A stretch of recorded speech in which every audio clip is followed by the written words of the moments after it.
વિરામ બાદ પુનઃ આપનું સ્વાગત છે। તો સમાચારોમાં આગળ વધીએ।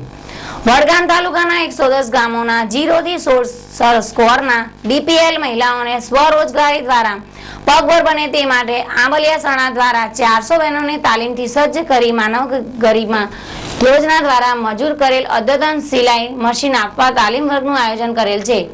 ગતરોજ તાલુકા પંચાયત સભાખંડમાં 3 દિવસીય તાલીમનો શુભારંભ કરાયો હતો। જિલ્લા ઉદ્યોગ કેન્દ્રના મદદનીશ અધિકારી ડીબી ચૌહાણે જણાવ્યું હતું કે જિલ્લા ઉદ્યોગ કેન્દ્ર પાલનપુર સમાજ કલ્યાણ અધિકારીની કચેરી, સમાજ સુરક્ષા અધિકારીની કચેરી તેમજ અનુજાતિ વિકાસ નિગમ તરફથી માનવ કલ્યાણની યોજનાના તેમજ માનવ ગરિમા યોજના અંતર્ગત ચાલુ વર્ષ મંજૂર થયેલા સિલાઈ મશીનો તાલીમ વર્ગ શરૂ કરાયો છે, જેમાં તાલીમાર્થી બહેનોને સિલાઈ મશીન આપવામાં આવશે। જિલ્લા પંચાયત સદસ્ય બાલકૃષ્ણ જીરાલા, અબ્બાસભાઈ આંબલિયા સણા, વિસ્તરણ અધિકારી સુરેશભાઈ વ્યાસ, ભાલુભાઈ ચૌધરી, કેયુ જાદવ, પીએલ મહેતા વગેરેએ પ્રાસંગિક માર્ગદર્શન આપ્યું હતું। તાલીમ વર્ગનું આયોજન તાલુકા પંચાયત વડગામ આઈઆરડી શાખા દ્વારા કરવામાં આવ્યું હતું। આસેડા ગામે પંચાયતની યોજાયેલી ચૂંટણીઓમાં અનુસૂચિત અનામત બેઠકમાં વોર્ડ નંબર 13માં શ્રી મહેશભાઈ દાનાભાઈ શ્રીમાળીએ ઉમેદવારી કરી હતી અને તેમની સામે અનુસૂચિત જાતિના વાઘેલા વીરાભાઈ ડુંગરભાઈએ પણ ઉમેદવારી કરી હતી।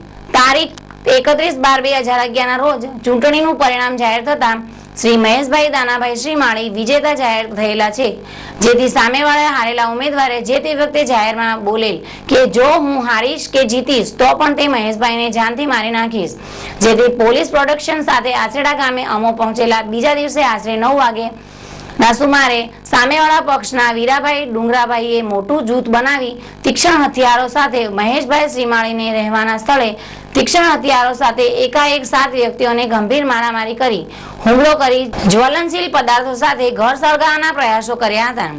આ બાબતે ઈજા પામેલાઓને સરકારી દવાખાના ડીસામાં સારવાર માટે દાખલ કરેલ છે।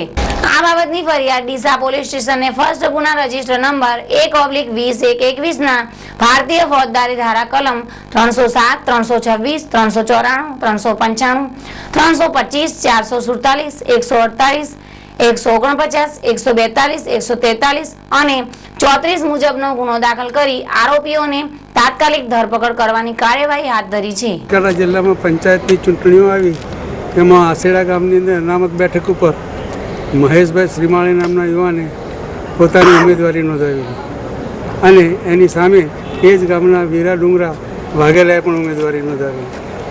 વોર્ડ નંબર 13માં ભાઈ મહેશ શ્રીમાળીનો વિજય થયો। વિજય થયા પછી સામેવાળી હારેલી પાર્ટીએ એમના તમામ કુટુંબના સભ્યો ઉપર 3 ભાઈઓ, એમની 3 પત્નીઓ, એક બેન એમ કરીને 7 જણના લોકોએ મારપીટ કરી અને ઘાયલ કર્યા। કોઈના હાથ પગ તૂટ્યા છે, કોઈને લાગ્યું છે, કોઈને છરી લાગી છે અને તમામ માણસોએ પોતાના બચાવ માટે ડીસા સરકારી દવાખાનામાં દાખલ થયેલા અને ત્યાંથી વધારે ગંભીર ઈજા હોવાના કારણે એ લોકોને પાલનપુર રિફર કરવામાં આવેલા। આજે 7-7, 8-8 દિવસ થયા તેમ છતાંય પોલીસ પ્રોટેક્શન ત્યાં ઘર ઉપર છે। રાણા સાહેબ ત્યાં મદદગારીમાં પહોંચે છે, પરંતુ જે આરોપીઓ છે ફરાર છે અને એને પોલીસ આ સુધીમાં પકડ્યા નથી, એ દુઃખની વાત છે।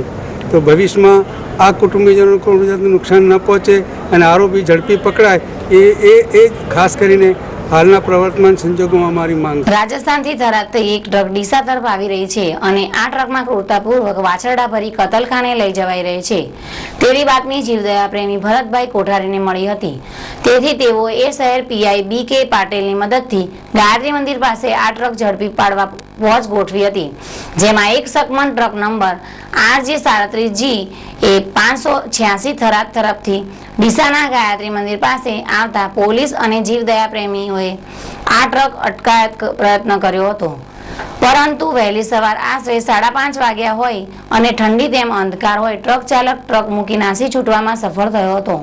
પોલીસે પંચો રૂબરૂ આ ટ્રકની તલાશી લેતા તેમાં ક્રૂરતાપૂર્વક અને ચામડી ઉખડી જાય તેવી દોરડાથી બાંધી પાણી તથા ઘાસચારાની વ્યવસ્થા વિના ટળવળતા 52 વાછરડા મળી આવ્યા હતા। આ વાછરડાઓ સંભવિત રીતે કતલખાને લઈ જવાતા હતા, જેઓને ટ્રક બહાર કાઢી પશુ ચિકિત્સકની સઘન સારવાર હેઠળ રખાયા હતા। આ મામલે જીવદયા પ્રેમી મથુરકુમાર ભરતભાઈ ઠક્કર રહે શક્તિનગર સોસાયટી દિયોદરવાળાઓની ફરિયાદના આધારે ડીસા શહેર પોલીસે સેકન્ડ ગુના રજિસ્ટર નંબર 30/10 વર્ષ 2012 આઈપીસી કલમ 279, 177, 184, 134 તેમજ પશુ ક્રૂરતા અધિનિયમ કલમ 11(6)(ચ)(ડ) અને પ્રિવેન્સી એક્ટ કલમ 1954 ની કલમ 5, 8, 9, 10 ની ભાગેડુ ટ્રક ચાલક સામે ગુનો દાખલ કરેલ છે, જેની વધુ તપાસ ડીસા શહેર પીએસઆઈ AF કુરેશી ચલાવી રહેલ છે. ગુજરાત રાજ્ય ઓટો રિક્ષા ફેડરેશન દ્વારા ગુજરાત રાજ્યના મુખ્યમંત્રી શ્રી નરેન્દ્રભાઈ મોદી અને કેન્દ્રીય પેટ્રોલિયમ મંત્રી નવી દિલ્હીને ઉદ્દેશીને CNG ગેસમાં ચાલતી ગેસ કંપનીઓને તાનાશાહી અને ગુજરાત સાથેનો ભેદભાવ દૂર કરવા તેમજ CNG ગેસમાં સબસિડી આપવા તથા ગેસ પરથી વેટ નાબૂદ કરવા સહિતની અનેક માંગણીઓ સાથેનું આવેદનપત્ર આજે જિલ્લા કલેક્ટર બનાસકાંઠાને આપવામાં આવ્યું હતું.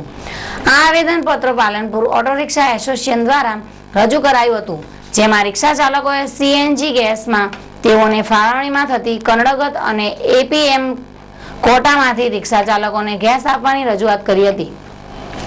રિક્ષા ચાલકોએ આ આવેદનપત્ર મારફતે જાહેર કર્યું હતું કે તેમની માંગણીઓનો તાત્કાલિક નિકાલ કરવામાં નહીં આવે તો અમારું ફેડરેશન ગાંધી ચિંધ્યા માર્ગે તેમજ જરૂર જણાય તો સમગ્ર ગુજરાતમાં CNG ગેસ મામલે લડત અપાશે. ગુજરાત રાજ્ય ઓટો રિક્ષા ફેડરેશનના પ્રમુખ જસુભાઈ બારોટ બોલું છું. ગુજરાત રાજ્ય ઓટો રિક્ષા તરફથી CNG ગેસ કંપનીઓ વિરુદ્ધ એક આંદોલન શરૂ કરવામાં આવ્યું છે. તે આંદોલનના ભાગરૂપે રાજ્યના દરેક કલેક્ટરને એ આવેદનપત્ર આપવાનું, જેમાં એક ગુજરાત રાજ્યના મુખ્યમંત્રીશ્રી અને 2માં કેન્દ્રીય પેટ્રોલિયમ મંત્રી દિલ્હી અને કલેક્ટરશ્રીને આવેદનપત્ર આપવાનું છે.